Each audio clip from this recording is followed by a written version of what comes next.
Ladies and gentlemen, welcome back to the Frontal Access Podcast. I am your host, Steven Russo. I'm Anthony Gonzalez. Let's fucking get it. Alright, guys, so it has been quite the fucking week. We're alive. Yes, we are. We are alive. We actually did not disappear off the face of the earth. We did not disappear off the face of the earth. This is still a functioning somewhat podcast. We saw the hundreds of comments in our last videos begging us to come back, wondering where we went, if we're in trouble or something. We managed to get back. Yes, sir! Anyway, it's been, we made it back. We needed some intervention from the Navy, but, well, we're back. Some of them Saudi pirates had gotten us. Yep, some of them. It was crazy. It was crazy times. Some of the should have been there for. Yeah, it was crazy, guys.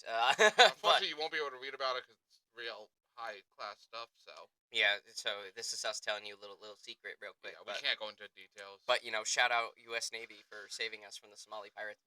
Anyway, we got some fights to go over today. We got actually 2 fight nights we're gonna go over. A couple of cool main events, a couple of cool fights.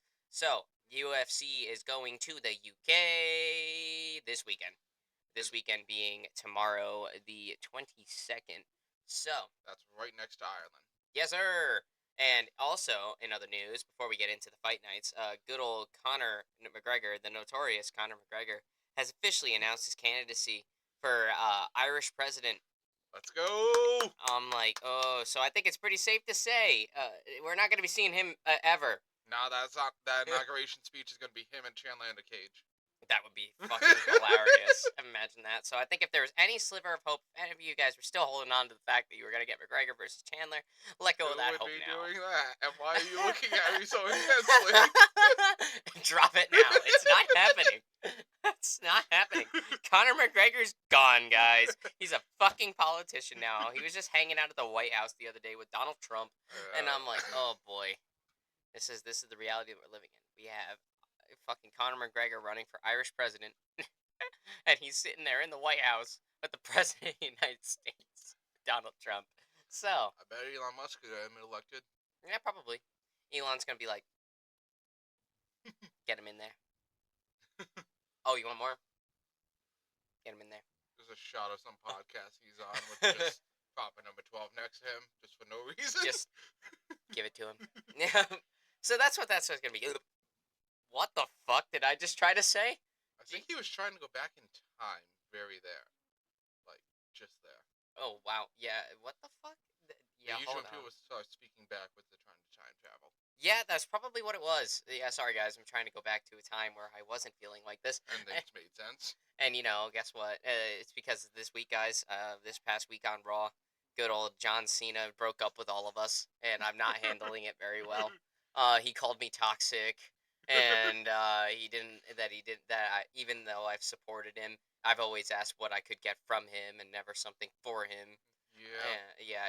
It's been a rough week. A rough road for you, huh? Yeah, it's been a rough road. Yeah, John Cena broke up with me. He broke up with Anthony too. It's been. I myself don't own any Cena merchandise. He cannot say the same. That's true. I own three pieces. Maybe I will get one of them "fuck them kids" shirts. Fuck them kids. Yep. So he broke up with all of us on an episode of Monday Night Raw, filmed from fucking Brussels, Belgium, and yeah, that's what we're dealing with, guys. I now want to check the WWE Instagram for Belgian waffles. Hey, you know what? I think that'd be helpful. Right. I think these Belgian waffles will really fill this hole that's in my stomach. Literally and figuratively. They are so good. They are so good. So fluffy and sweet and flaky. So it's going to be quite the road to WrestleMania, but that's not what we're focusing on today. I don't want to talk about it. So we're just gonna go over UFC fights. You're gonna drown in chips right now. I'm gonna drown myself in some chips. Guys, we're going fucking. We got good MMA fights. Yeah, sure. Quick turnaround. We'll go from TKO WWE to UFC side of things, where we got some great fights going. Pretty stacked one coming up. Yes, sir. So UFC's going to the UK, as I've mentioned. And the main event is going to be Sean Brady and Leon Edwards. You good over there? Yeah. Alrighty. Yep, so Sean Brady, Leon Edwards, and I don't know what the fuck the implications of this fight is gonna be, but before we get into that, Pepsi, go hit us up real quick. We love Mountain Dew. I also have Doritos with me today, so we're going full MLG mode, guys. Yep, this is my life. Hey, nothing wrong with Mountain Dew and Doritos. And if you tell anyone something is wrong, they will find you. And they will kill you. Anyway, Sean Brady, Leon Edwards. I don't know what the implications of this fight is going to be, seeming as we already have another welterweight title fight scheduled between Jack Della Maddalena and Bilal Muhammad, headlining the May pay per view. And so I don't think this is going to be a number one contender fight, but they could very much swing it in that direction.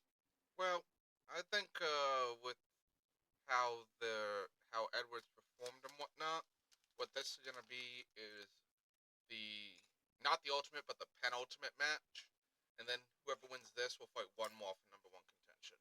I would say somebody winner to this fight might need to fight Shavkat. I mean, Shavkat. Only reason why he's not fighting is on the May card is because he's injured. So I mean, other than that, Shavkat Rakhmonov beat Ian Gary back in December of last year, and a pretty good fight actually. Yeah. It was actually a really good fucking fight, and earned his number one contendership spot. But unfortunately, this is the sport, guys. It's combat sports. Injuries happen, and that's always something that we're prone to. So that's why I see this as the next one aside for who's gonna be number one contention.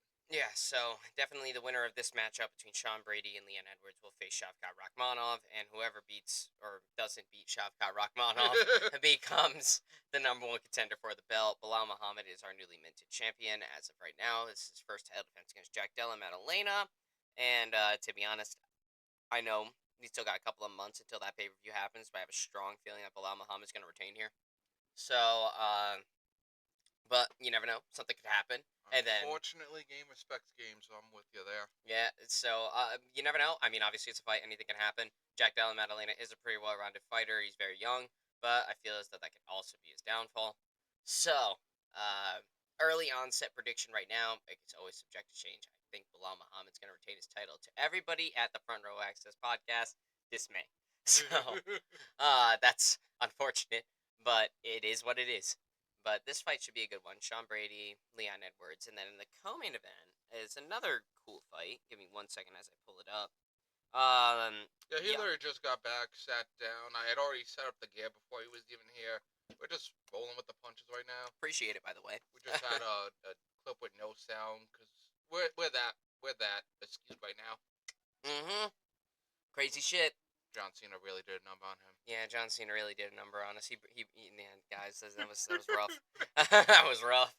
But the co-main event, I believe, is a number one contendership fight between Jan Blachowicz and Carlos Ulberg. Obviously, to everybody's dismay, Alex Pereira was beaten by Magomed Ankalaev, and it looked like Alex Pereira forgot how to fight during that match. No, he just didn't know how to counter the guy. Yeah, he didn't know how to deal with that. Yeah, but it wasn't very fun. It was by decision though. It was decision. He didn't get finished, which is a good thing. So we can hold on to that.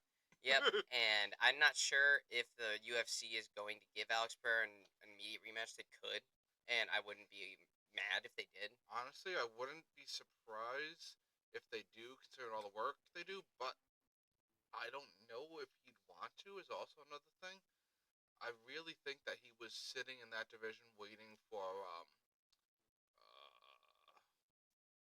what the hell? Israel? Stylebender. Yep. Yes. I really think he was trying to get him to fight on his own terms at a higher weight class, and I feel like he might want to go up. Pereira, I mean. You mean Pereira go up to heavyweight? Yeah. I mean, I wouldn't mind watching Cyril Gane and Pereira go at it. That'd be a fun fight. But I don't know Alex Pereira's chances of being successful at heavyweight, but that could definitely be something that happens. So we'll have to see how things play out. Yeah, so I'm not sure what's going to happen, but I think whoever wins this fight could very much be the number one contender for the belt next. Magomed Ankalaev and Jan Blachowicz have fought before. They fought for the vacant light heavyweight championship back in, come on, Steven, where's that memory? Where's that memory? December. It was a December pay-per-view. December 2022. Yes. Yep. I think it was December 2022. Or was it? Fuck. You know what? I'm looking it up. All right, Jan Blachowicz. Let's see. Was it 2022? It was. I was right. Let's go. Okay, so December 2022, Magomed Ankalaev, Jan Blachowicz fought to a draw, and Jan Blachowicz walked out to Dragonborn, the Skyrim theme song. So that was. Was Mike Bell a judge? I'm not sure if he was. I'd have to double check the scorecards. They are published. So. By the way, hatred for Mike Bell, never ending. Never ending. We fucking hate that guy over here. That guy don't know how to judge, man. He probably wouldn't even be allowed on the podcast. No, even if he was like, "Hey guys, I like your stuff," I'd be like, "Stop watching our stuff, bitch." Anyway, We go back to Nevada, relearn how to judge again, and stop interfering other places. I've seen him on jerseys. I think I saw him overseas before. Yeah, this guy's judge. Guy's gotta just go away. But as I chew on my nacho cheese Dorito here. Nacho cheese Doritos, we'd love sponsorship by you. I do plan on picking up your late night taco flavor at some point this week. That is, I've heard it's really good. So, but anyway, Jan Blachowicz walked out to Dovahkiin, Dragonborn. Dovahkiin. And it was fucking badass. I wanted Jan Blachowicz to win so bad, and he was on his way to winning until he got taken down in rounds 4 and 5. We almost got a TK off of leg kicks in that fight. Jan Blachowicz did really well against Magomed Ankalaev. So, he just, made a little mistake later in the fight, and bye-bye. Then it ended up being a draw. But, Jan Blachowicz, he's just kind of been creeping around. He's not had a lot of, fights lately. And every single time he does, it always seems like he's always, a couple of fights away from actually getting to... Yeah, because we haven't seen Jan Blachowicz since fucking 2023. Yeah, we haven't seen him since he fought Alex Pereira. And I'm always going to say it every single time I bring up this fight. Jan Blachowicz beat Alex Pereira that night. As much as I love Alex Pereira, love Poetan, but I think Jan Blachowicz won that fight. I'd have to go back and watch it. It's been a couple years, obviously, but I think my opinion would remain. But regardless, though, happy to have him back. That's for sure. And Carlos Solberg is not a very easy opponent to come back to, because that guy has been winning every single fight he's in as of late. He has not lost a fight since... Hang on, looking through my data here. He has not lost a fight since 2021. Yeah, so this guy's been fucking killing it lately. And he's definitely been climbing his way up the light heavyweight ladder ever so slightly. And I think this is a good chance for him. I mean, if there's anybody that is deserving to reach the top of the mountain like that, or at least top 5 championship matchup, it is Carlos Solberg. So I'm excited to watch this fight. I think it's going to be a good one. Jan Blachowicz is 42 years of age, though, and Carlos Solberg is 34. So, significant age advantage, age difference between the two. But you guys always love bringing that setup whenever we're watching. Younger fighter set to win by friggin' whatever 70% or some shit. Which I would say not always the case, but you never know. We also have Kevin Holland on the card. He's facing Gunnar Nelson, and this is Kevin Holland's 20th UFC fight since 2020. So, this motherfucker has actually no, since 2018. I think that's when he debuted, 2018. Yeah, so this is dude's 20th UFC fight. What a guy. We love Kevin Holland. He's just a workhorse. You know what I mean? I was gonna say that's like 3 and 4 a couple of the years. We always love fighters to go 3 every year. 3 every year. That's awesome. I love that. And Kevin Holland is the guy to do that. You know, he's always a workhorse. He's always showing up. Doesn't always win, sure, but he always entertains. Huh? He always entertains. He does always entertain.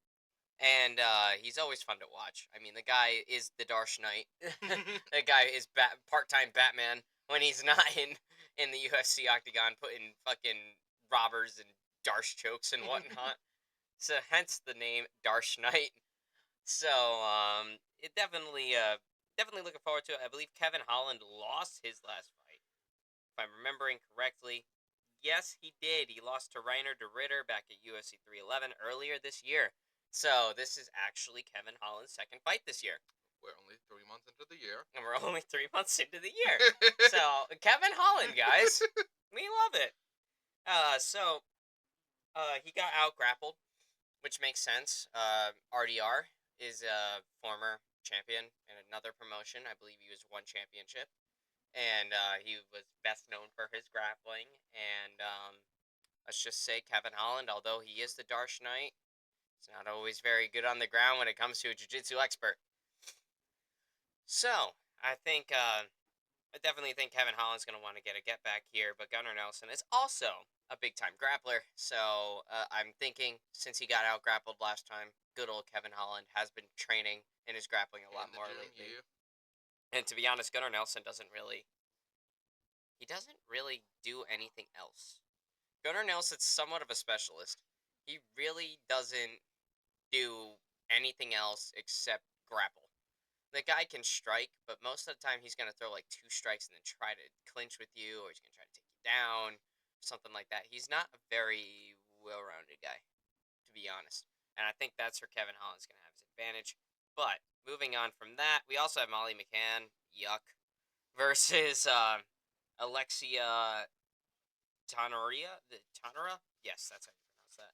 And that's gonna be a fight, and don't really care too much for that. I'm being honest with you. We also have Marcin Tibura, budding heavyweight contender on the card. He's on the prelims, and I think that's all the notable ones. So let's go over it. What do you want to start with? Want to start with good old Marcin Tibura? Yeah. And we'll work our way up. Yeah. Yeah. There's my Fred Durst impression, guys. Moving on. So Marcin Tibura has had a bit of a weird ride in the UFC, up and down, wins sometimes, loses sometimes, gets up, fights some top competition, does well against some top level competition, but when he reaches the tippy top, he tends to fold a little bit. This guy's been an uphill battle most of his career, and he has 26-9. This guy's fought a fuck ton. Got them ups and downs and smiles and frowns. And now he's going up against a much younger Mick Parkin. Since Marcin Tibura is about 39 years of age, Parkin is about 29 years of age. So that's a pretty big age difference there, guys. That's a lot of experience he has got to go up against. That is a lot of experience years to go up against. So, and they're both pretty even when it comes to height and reach. Parkin has a 1 inch reach advantage and 1 inch in height, so I guess that makes sense. Let's go, Parkin! And then he also weighs a little bit more. Marcin Tibura in his last weigh-in was 249 pounds, and Mick Parkin was 265 pounds. Goddamn. So, significantly heavier than the other guy. But that's just how heavyweight works. So, that being said, I'm going to take Marcin Tibura. Me too. Because I love it when they always have this undefeated guy, like, oh yeah, go ahead and bet on the undefeated guy. I'm like, most of the time, whenever that fucking happens, the guy that's been there ends up beating the other dude's ass. So, age is just a number, folks. And when it comes to a competition, as long as you're at the top of your abilities. Age is just a number. So Segue. Glover Teixeira, Pereira. You had an encounter. I did. I did have an encounter, and it was a pretty fucking exciting encounter. So, I go to the University of Rhode Island. I will be completely and totally honest. I'm a major in communications and journalism. So, makes sense that I have the podcast. So, that being said, I work for my school's newspaper and news organization. The Good 5 Cent Cigar. Good 5 Cent Cigar. Shout out to them. Love you guys. And I was filming a newscast for them, which go on YouTube right now. You guys are on YouTube. Go and look up the Good 5 Cent Cigar. You will find all the newscasts right there if you want to see me do like university news and whatnot, which is super cool. But I was filming a newscast yesterday because we had a 1970s filmmaker, Joan Tewksbury, best known for Nashville and Old Boyfriends, if you've ever seen any of those films from the 1970s. She visited the University of Rhode Island, and she was given a little Q&A panel with a couple of the film students there, you know? and I was sent to get some film and interview some of the students. And one of the people that I walked up to and interviewed was Kyle Bowler. He is a up and coming amateur MMA fighter. His record is 7-1, and he trains at both at Pride Martial Arts in Kingston, Rhode Island, and at Teixeira MMA in Danbury, Connecticut. And this guy, the bowler, he trains with both Alex Pereira and Clover Teixeira. So that was, and he also mentioned that he had Sean Strickland over there once. So that was fucking cool. And now I follow the kid on Instagram. Big shout out to, if you're somehow seeing this, Kyle. You are an excellent person to interview. I appreciate you taking the time for that. But also, man, good luck in your next fight. I don't know. You told me that you were fighting again in the summertime. I'm going to watch when I can. So, big shout out to him and to Share MMA, because that was a pretty fucking huge moment for me right there. That was fucking sick. And I'm like, I would, if I didn't just walk up to this kid that I thought looked friendly, approachable, and asked for an interview, I would have never known. You never know who you're gonna meet, guys. You really don't. You really don't. So that was a very interesting little encounter that I had there. And obviously Glover Teixeira, the oldest champion to ever do it, breaks through at 42. Glover Teixeira broke through at 42. Good old call from John Anik there. That was actually an excellent call. One of the best, I think. John Anik has a lot of good calls. That was one of his best, for sure. Because, I mean, it just kind of cultivates Glover Teixeira's whole career. He was always that close, and then never got there, and they finally broke through at 42. But yeah, that was fucking huge to say the least. But back into the UFC here for this weekend. That's like the only like prelim I can actually like give you info on. The rest I'm gonna watch still, but I'm not knowledgeable enough to feel comfortable to. Ugh. Maybe you'll get our reactions because we sometimes do shorts. Yes, sir. But moving on from there, we're gonna go into the Molly McCann fight with Alexia Tanara. Yes. So Molly McCann is going to be the hometown favorite from this one, and everybody knows Molly McCann because she's the one that fucking branches off, feeds off of Patty Pimblett's popularity. She's fucking worse than Patty, in my humble opinion. And Patty's pretty fucking bad, but at least he can fight good sometimes. So On occasion. on occasion. His last performance, I won't take that away from him. That was a good one. But that was also dumb of Bobby Green to shoot on the grappler. Anyway, moving on from that, though, Molly McCann, unfortunately, I think is going to win this one. Just because this other girl, I feel as though isn't quite at the same level of competition as Molly.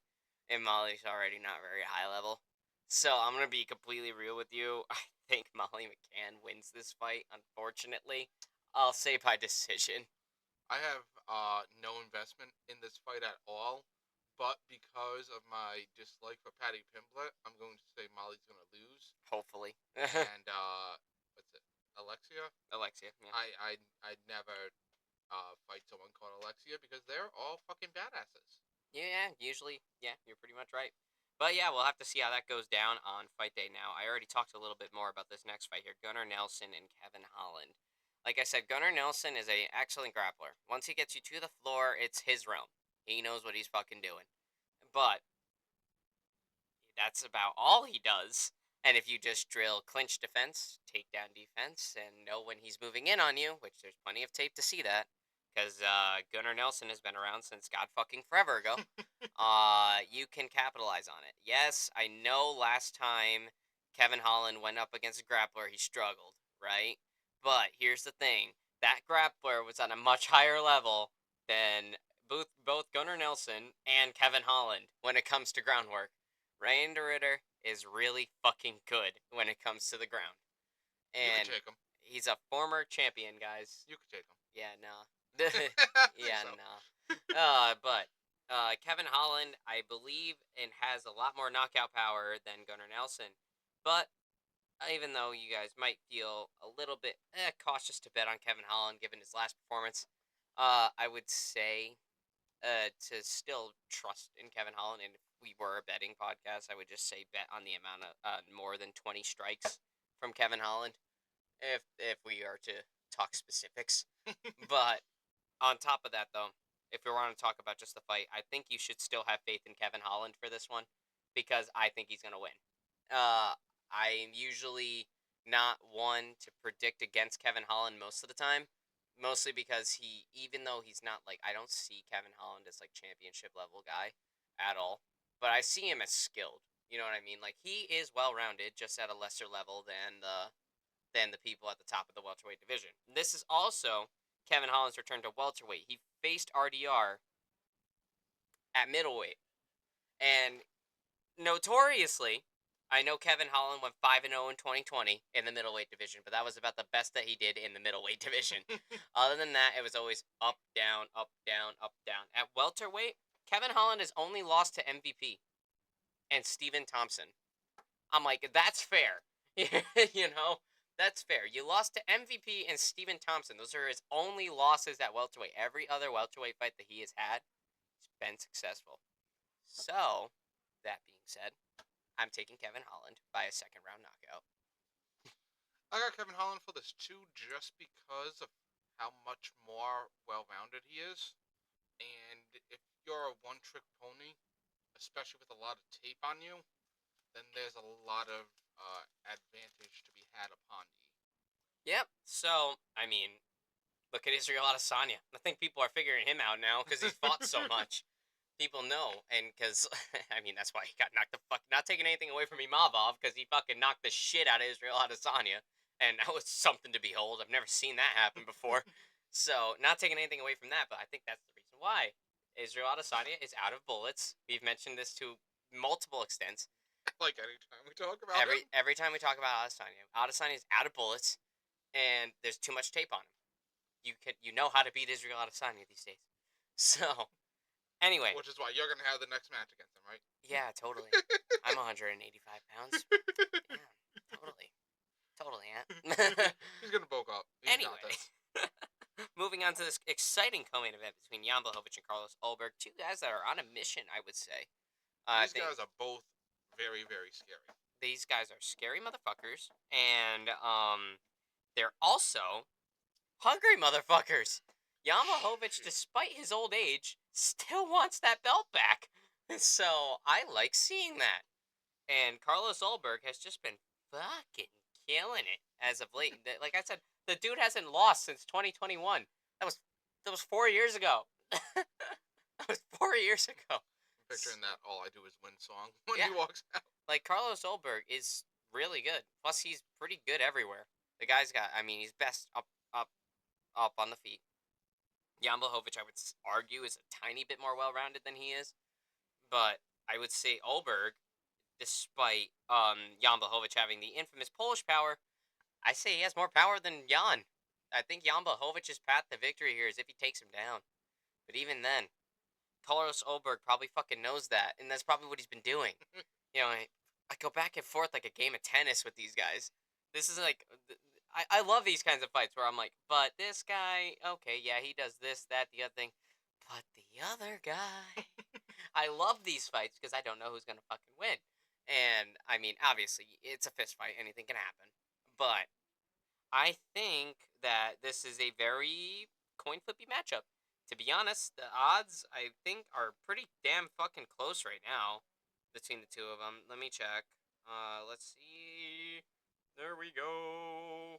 Jan Blachowicz and Carlos Ulberg is actually a minus 225 favorite over Jan Blachowicz plus 185. Yeah, I figured undefeated streak. Undefeated streak versus guy that hasn't fought since 2023 makes sense and lost that last fight. Realistically, though, it's by a lot closer than that. I would say it's a lot closer, just because like it's just so much. It's such a exciting matchup. I don't know who wins. I don't know who wins, but obviously, we got to get predictions. We got to let you guys know what the fuck's going to happen. And to be honest, guys, I think this is Ulberg's time to shine. I'm going to take Ulberg for this one. But Jan Blachowicz has proven me wrong before, and he could fucking do it again. So, Anthony, what you got? I'm going to go with Jan Blachowicz, and that's just because dude is fucking hungry. Yeah. He's very hungry. Mm-hmm. And to be honest, he's probably mad as fuck because he probably feels the same way I do. I won that fight against Alex Pereira. I should have been the one that was fighting for the title against Yuri Prochazka. Which if Yuri Prochazka and Jan Blachowicz were to ever fight, I favor Jan Blachowicz. So he's probably like, I could have beaten him. Then I could have been the champion. You know? So Yep. this guy is definitely. And plus 185 underdog, guys, if you're feeling risky, throw some money on Blachowicz. To be honest, he has a chance. But I'm taking Goldberg regardless.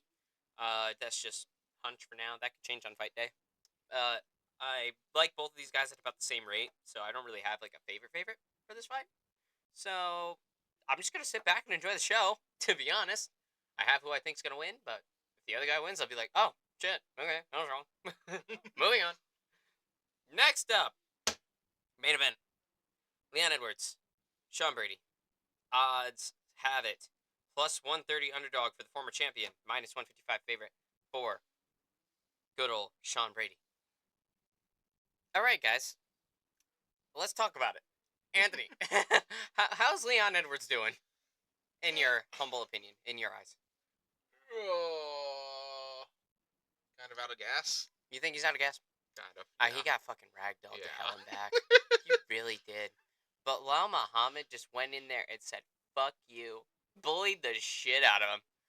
And oh boy, it was gnarly. I did not expect Leon Edwards to get out wrestled as much as he did, but obviously Leon Edwards has, he's a lot of decision. He has a lot of decision victories. He only Had has he gone for the Salt Lake City knockout though? Had he had gone for the Salt Lake City knockout that got him the championship back in August of 2022, when this dude was down and out. Basically, the commentators were writing his obituary. They were like, I think he might have resigned himself to losing a decision. And then John Anik, another awesome call from John Anik, right before Leon Edwards' head kick. But that is not the cloth from which he is cut. I know. Oh! No way! So, once again, John Anik W, I love you, dude. I love your job. I want to do what you do. Please teach me your ways. Anyway, moving on. Leon Edwards, Sean Brady. Leon Edwards has been looking a little risky lately. He hasn't been looking all that good. His last fight, this is a very much "what have you done for me lately" type of business, and Leon hasn't been doing much for me lately. I mean, he beat the fuck out of Colby Covington, which, fair, you beat the fuck out of Colby Covington, but Colby is just done. That guy is cooked. Wee bit washed up. Past Senator his Brazil. prime. Senator Brazil gets shanked by the Favelians. Anyway.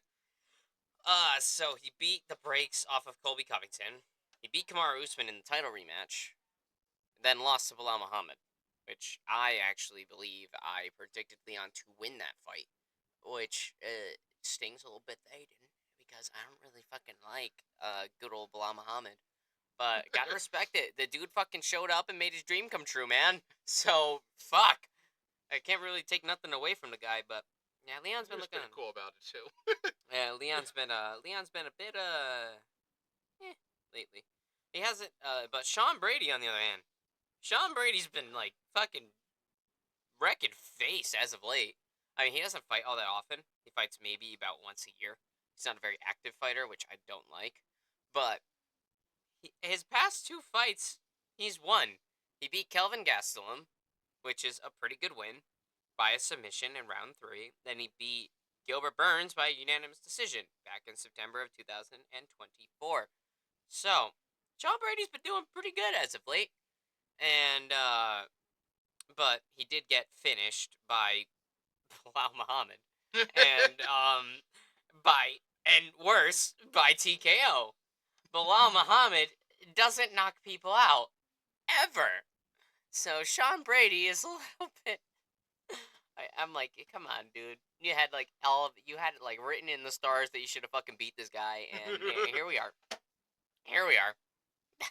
You didn't do it, and you got finished. one of two finishes that Bilal Muhammad has had in his entire career. One of them was Sean Brady, and by a knockout. So that's a little embarrassing. But since that I loss, mean, no, because he gets this knockout from the champion.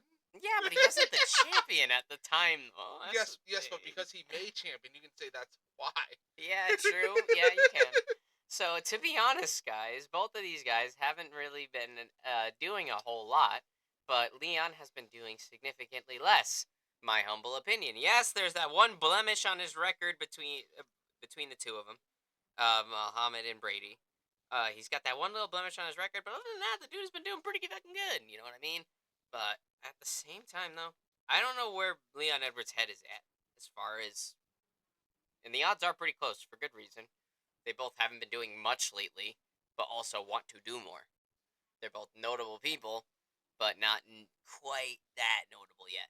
You know what I mean? Well, Leon's probably very Yeah, I was notable gonna say, now. what is he? He's 4, right? Uh, Edwards? Leon Edwards is number one. He's number 1? Yeah, I mean he just lost the belt. Welterweight hasn't had much movement in the top five. Well, top three should I say, since since that fight. I mean, yeah, we had Shavkat win that got him into the top three, but other than that, not much has happened at the very top of welterweight. But it is a very healthy looking division to say the least. Is Usman still ranked there? Yeah, he's number two, despite him not fighting in fucking a year and a half, almost 2 years now. Kamaru Usman, what the fuck are you doing? Stop talking to Henry Cejudo on your little podcast. Get your ass back in the fucking octagon. I want to see you fight again. Your podcast will never be as great as ours. Just give up. Exactly. I love you, Kamaru Usman. Please don't do this. But regardless though, it's a pretty close fight as well. But, to be honest, guys, I got faith in the former champion, so I will be taking the underdog for this one. I think Leon Edwards is going to do pretty well against Sean Brady, but I think he's going to win by a decision, though. I don't think it's going to be any emphatic finish. Honestly, I feel like Edwards is a bit less motivated to win than Sean Brady is. So I'm gonna say Sean Brady's gonna win. And honestly, I probably would put more faith in Leon if he performed better last time out. But there was nothing from that I saw that made me think of him as that's a champ right there. Yeah, he got fucking bullied. I mean, gotta keep in mind the end of the fight, though. He busted him open. Yeah. Like, he had an awesome fifth round, but it wasn't a very good run through four, to say the least. But he looked pretty strong at the end, but it didn't matter because he had already lost the fight well before then.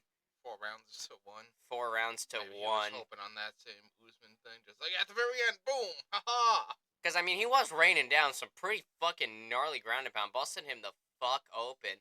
But that doesn't discount the fact that fucking Bilal Muhammad wrestled him for 4 rounds and beat his ass. So, I mean, he did look strong at the end. He didn't look too weak when the other dude's arm went up. But, yeah, I got faith for Leon here. But Sean Brady is a very hungry contender and has been doing more lately. Both of these guys aren't very active, by the way. I think Leon Edwards fought a full I think you can once. just say that about the whole division since Usman's number 2. Yeah, and that sucks because Usman used to be like a the guy. Like that dude like carried the pandemic era. But fuck it, I'm taking Leon. Let's fucking get it. And also because I want to see Leon and Shavkat. I think this is gonna be a fun fight. Do I think Leon wins that fight? Nah, probably not. But do I want to see it? Fuck yeah, I do. So yeah, that's what it's gonna be. Or maybe we can get a Leon Edwards and like Ian Gary. That'd be fun. Ian Gary isn't booked right now, I don't think. So that'd be a fun fight. But you never know. And so moving on from that, that's UFC UK, guys. We're gonna move on to good old fucking Moreno and Erceg. Yeah, 2 fight nights and 1 fucking podcast, guys. That's what we're doing here. Let me go over the notable fights for this one, and then I'll tell you some predictions, and so will Anthony. I'm looking through to see all these. Okay. Ishmael Bonfim is back at it again. This guy has a highlight reel knockout. If you guys haven't seen it yet, look up Ishmael Bonfim flying knee, and you'll know what I mean. And then he's facing Austin Hubbard, the Ultimate Fighter season 20. No, I forget what season, but he was on Team Chandler for again the Chandler McGregor Ultimate Fighter. We have Lupi Godinez back at it. She's a rather up and coming Mexican girl fighting in the strawweight division.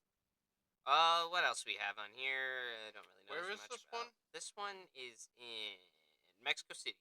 Yeah, figured, because we got Yeah, Mexican Rosa. fighters. We got Raul Rosa on this one, right? Yep. So we have a lot of Mexican fighters on here. Raul Rosas Jr. is facing Vince Morales rather. We have Kelvin Gastelum versus Joe Pyfer. Manuel Torres versus Drew Dober. And Brandon Moreno and Steve Erceg headlines the card. So, we're going to start at the very bottom with Ishmael Bonfim and Austin Hubbard. We got a Brazilian and an American. Austin Hubbard is... Hold on. Got this. Lost his last fight against Hernandez. I don't know dude's first name. But he lost his last fight. That was back in October of 2024. And let's see. The guy hasn't been winning a whole lot. Ishmael Bonfim, on the other hand, lost his last fight too. Shit, they're both coming off On losses. the same hand, actually. On the same hand, or rather. Just pranked. Yeah, haha, lol. Anyway, moving on. They both have lost their last fight, but I will tell you that Bonfim has been doing more winning than losing. As of late. And, to be honest, this is a pretty odd fight. I can't really get myself too excited for it. As much as since I know both of the guys. To me, it seems like it's a little mediocre. Like Bonfim's gonna squash this guy. Yeah, it seems like Bonfim's gonna fucking beat the brakes off of Hubbard. Because when I heard those names, I remember Bonfim was impressive. So. Terrence McKinney. Ask Terrence McKinney what happened. He'd be like, oh, I don't fucking remember, dude. Poor T-Rex. I love T-Rex. But he got fucked on in that fight. Anyway, moving on from that, I'm taking Ishmael Bonfim, guys, by whatever the fuck he wants. However the fuck he wants. Anyway, moving on. It'll be exciting to watch. They'll be exciting to watch. Moving on from that, we're going to go into Raul Rosas Jr. and Vince Morales. God damn, I keep pronouncing the dude's name wrong. Raul Rosas Jr., I believe, is also coming off of a win. Yes, he is. Back at the Sphere in Las Vegas. He had a win. And good old Vince Morales is lost his last fight. And he's also... What's that record looking like, Vince? What's that record looking like? Oh, shit. Yeah, he's lost his last 3. Okay. This definitely isn't set up any particular way because we're in Mexico City. Don't even think that. No, why would you think such a thing? You're crazy. I got Raul Rosas Jr. for this. Yeah, guys. I don't think you need me to tell you what's going on here. I think this is a match to make Raul Rosas Jr. look good. And once again, another squash match. So, I mean, I always love Raul Rosas Jr., Mr. Chi Wee Wees himself.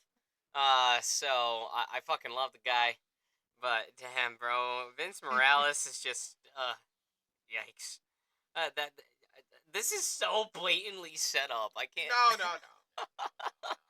I can't even really like. No. Vince Morales got this in the bag. Oh my He's gonna show this young in the ropes. This Vince Morales guy. God. This is so set up. It's bad. But guys, Raul Rosas Jr. by whatever the fuck he wants, whenever the fuck he wants. So that's that prediction. Now on to this next one: Kelvin Gastelum and Joe Pyfer. Both these guys have been a bit of a. I think Pyfer won his last fight. Yes, he did. Andre Barrot, UFC 303. So this is his last time around. So he hasn't fought since July of 2024. And Kelvin Gastelum fought Daniel Rodriguez on June 22nd, 2024. Both these guys haven't fought in about a year now. Kelvin Gastelum is on. Let's see. In his last couple of fights, he's only won. Let's see. He won against Rodriguez. He lost to Sean Brady, and he beat Chris Curtis. So, okay, that's a bit of a weird record. Good old Piper has lost, has one lost. He won against Baralt his last time out. He lost against Jack Hermanson, and then he won against Al Hassan. So both of these guys are pretty much at the same kind of winning pattern Just right a now. coin flip. So this is a bit of a coin flip, but I'm taking Joe Pyfer. Me too. Kelvin Gastelum, I love him to death. He is such a good fighter, but he's also he's been through a lot of wars, man. The guy's fought a lot. Joe Pyfer just hasn't taken as much damage. You know what I mean? And Joe Pyfer, I think, has more impressive wins, to say the least. Like, maybe not, like, against, like, competition, but, like, just how he won was more impressive than the way Kelvin Gastelum won. Because even when Kelvin Gastelum won, he went through a war to get the win. You know what I On the mean? note of people fighting a lot, going through wars and how they are now, how's Ferguson? He's a part of a money laundering scheme. I still don't think the GFL exists, guys. I really don't think it exists. GFL execs, if you could email us at frontrowaccess15@gmail.com, please do, because I need to know whether or not you guys are a legit fight promotion or not. I follow you guys on Instagram, and I see that you've made a couple of matchups, but all the images of the fighters look AI generated, and it looks very low budget. You have given zero detail as to you've given a date as to when the fights are going to happen, but you've not given a venue. You have not given a streaming platform. I honest to God think you guys aren't real. So please, GFL execs, if you're listening to me, I'm curious. I'm not trying to call you guys out on anything. I call you a money laundering scheme as a joke. I actually want to know about your organization because you've signed a lot of UFC veterans that weren't winning a whole lot. And I want to know why you chose to invest in these old ass fighters. So, please, frontrowaccess15@gmail.com. You can also email us suggestions there. Probably the best way to reach us. I don't tend to look at comments that often. So, because most of the time it's somebody telling me, nerd, or they're going nowhere. Yeah, something like that. Which, that's fine. They can do whatever the fuck they want. It's more engagement. But at the same time, man, why do I need to bother? Anyway, moving on. I'm taking Joe Pyfer to win that. Yep. Moving on to our co-main event between Manuel Torres and Drew Dober.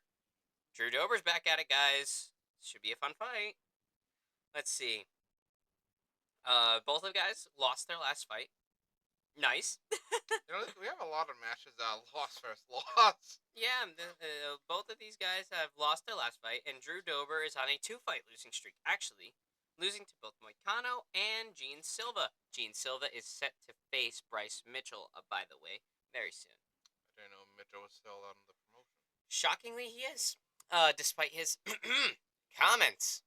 I will be as vague as that. To those who know, you know. But let me just say, he plays a lot of Yahtzee. So. Yeah, no, I was wondering if he'd be getting it cool with Greggy and Trump and. He probably is. He's probably like Musk. he's probably like Conor McGregor going into the White House. That was like something else. Also, the Earth is flat. But yeah, Drew Dober hasn't been doing too hot as of late, which sucks because he is fun to watch. He has not won since October of 2023. Poor guy. And Manuel Torres also lost his last fight against Ignacio Bahamondes back at the Sphere in Las Vegas. Because Ignacio Bahamondes just came to fucking play that night. So, yeah. That's that. Let's see, how did he lose? I think it was a knockout. Round 1. Yeah, damn. That sucks. But before that, guy was on a 3-fight winning streak, at least to the extent that the UFC website goes. So the guy was winning, and then he ran into Ignacio Bahamondes and got knocked the fuck out. Therefore, I think Manuel Torres is going to knock the fuck out of Drew Dober. Same. So, I love you, Drew Dober. you're a cool guy. You train with Justin Gaethje and Kamaru Usman, which is awesome. But So Usman does train, so he's still active. yeah, for now. He trains with Gaethje too. He was helping Gaethje with his wrestling before the Fiziev fight, the second Fiziev fight. So yeah, I'm taking Manuel Torres to knock the fuck out of Drew Dober. I got Torres for this too. I'm thinking he's gonna be hungry after losing that win streak. But I mean, you lost to fucking Ignacio Bahamondes, and Which that guy is just. he's Oh. fucking tearing it up. So. Did you see that fucking knockout that he did on the last card? That shit was sick. But anyway, moving on. We got a main event to go over, guys. This is the one for all the marbles. Brandon Moreno and Steve Erceg. Both guys lost their last fight, I'm pretty sure. Well, we got a lot of people that are losing their last fight. Listen, to end a losing streak, you gotta win. Exactly. If they put two losers together, someone's gonna be on a winning. Oh shit, never mind. I was wrong. I totally gave you guys fake correcting news. ourselves right now. I'm correcting myself us. right now. I was remembering the Royval fight. I forgot that he beat Amir Albazi on November 2nd, 2024. Forgot about that one. My bad. But, before that, though, good old Moreno, he was, lost 2 fights, won a fight, won a fight, won a fight, lost a fight, won a fight, draw, won a fight. Okay, so, Brandon Moreno's still winning, and he's coming off of a win. Erceg lost his last time out, and we all know Erceg, right? Guy that went fucking tit for tat with fucking Alessandro Pantoja on UFC 301 to everybody's surprise. As a number 10 guy, he put himself on the fucking map.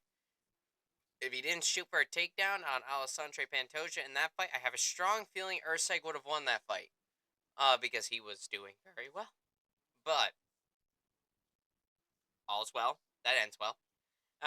He lost his last fight, his comeback fight, back in August 2024 on UFC 305 against Kai Kara France, when Kai Kara France sparked the fuck out of him.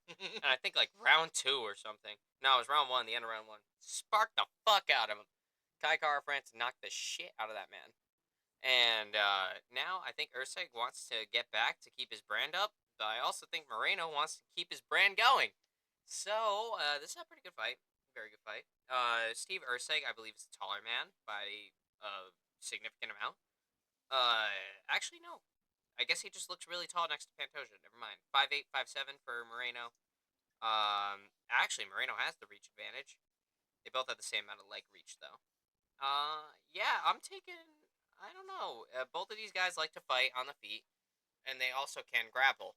I would say Brandon Moreno has a stronger, jiu-jitsu base, and Steve Erceg has stronger wrestling. Steve Erceg is a champion in wrestling, a national champion in Australia. So that's pretty good. He can also strike pretty well, and he can use jabs and front kicks pretty well. If he can keep Moreno at bay, that's nice. But at the same time, Moreno's surprisingly good at getting in there and just lighting off a bunch of punches and getting a takedown on you and somehow submitting you or just holding you there for the time being. And Moreno is very accurate when it comes to his strikes as well. Most of the time when he throws, he lands. So, should be actually a pretty close fight now that I'm thinking about it in critical sense. So, I'm perplexed. Erceg was winning a whole bunch before he went up against the champ and Kai Kara France. He was winning a whole bunch. Moreno was kind of upsy-downsy, obviously, fighting Figueiredo for a majority of those fights.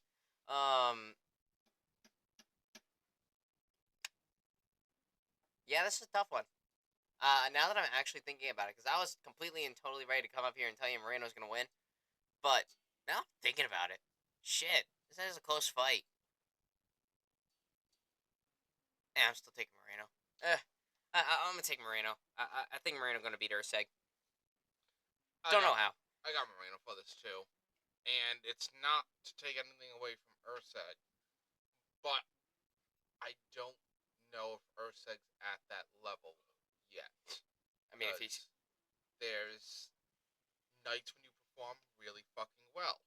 Pantoja. We gotta see if it can continuously happen, if it might have just been a fluke, if it was just extra preparedness for that one because it was his shot.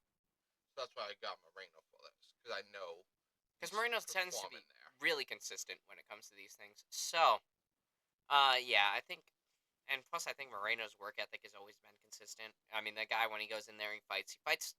I don't want to say the same way every time, but there's a method to his madness, and he has multiple methods to his madness. And I got faith. I got faith in Moreno. So I'll just say decision for now. I think they'll go 5 rounds. There could be a finish though from either guy. Obviously, anything can happen. It's a fucking fight. But I'll take Moreno. And what do you think this means for the flyweight division? I still think Kai Kara France is the rightful number one contender for the championship. So, I would say that if they don't give it to Kaká or France, then let him have at whoever wins this, and then give it to them. Yeah, because then it would be a rematch either way for Kai Kara France. He's either rematching Moreno again, or he's rematching Urseg. Urseg's a lot more recent. Moreno, he's fought twice, and I think he lost both times to Moreno. So, yeah, I'm not sure. I think Kara France is the rightful number one contender. Had other fucking home dude not come up from not Pride. What's the other one? Rise. Had home dude not come up from Rise. What's the dude's name? It's fucking slipping my mind. It's at the tip of my tongue. Asakura is his last name. I don't remember his first name. But if Asakura didn't come up from Rise, I think Kai Kara France should have been the one fighting for the belt that night. And now that Pantoja beat Asakura, then he's got to fight Kai Kara France now. I don't know when Pantoja's planning on fighting again. I don't think he's booked for anything right now. But yeah, I think I like your idea of if whoever wins this fight, if they don't give it to Kara France, Kara France would have to fight whoever wins this fight. But I think if they do give the title shot to Kara France, which they should, my opinion, then you should have the winner face Asakura. And just see what happens from there. Was it Kai? Is it Kai Asakura? Alright, hold on.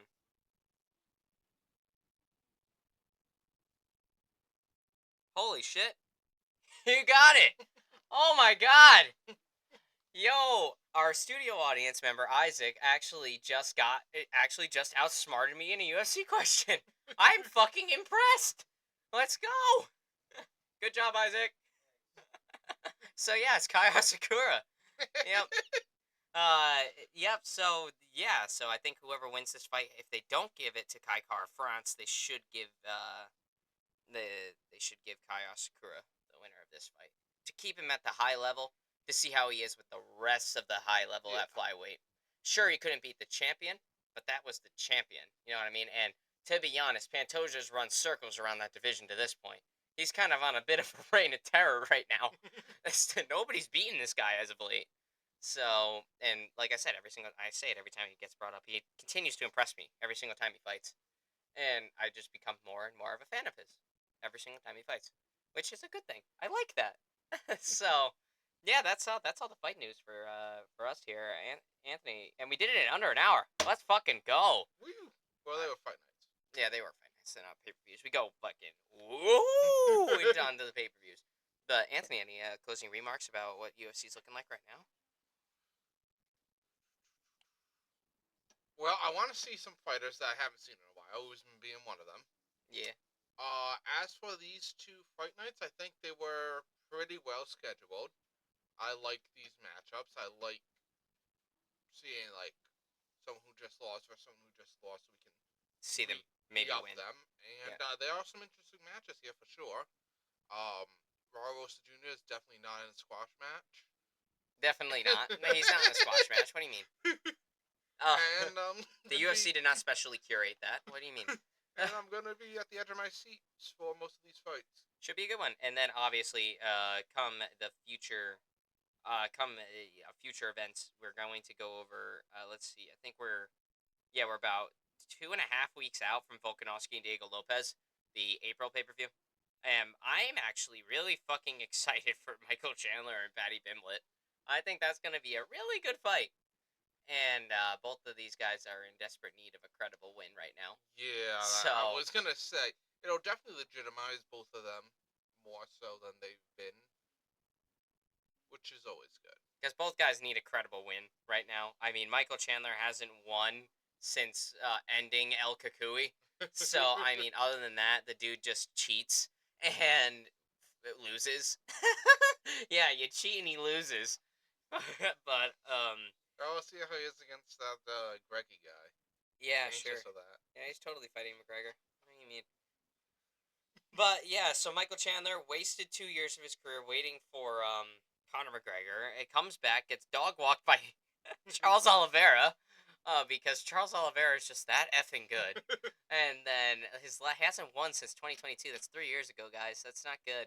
So, Michael Chandler's reputation is in deep trouble right now.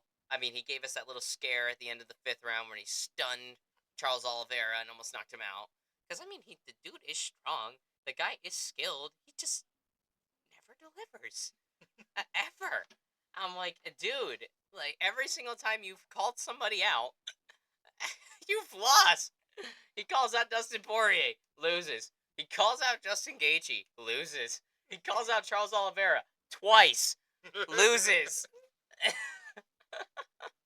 Like the dude's in deep trouble, and so is Paddy Pimblett. Paddy Pimblett has not recovered since winning the fight he shouldn't have won against um fucking guy. What's dude's name? Uh, who got robbed? What's dude's name? I know it too. That's the thing. Oh fuck.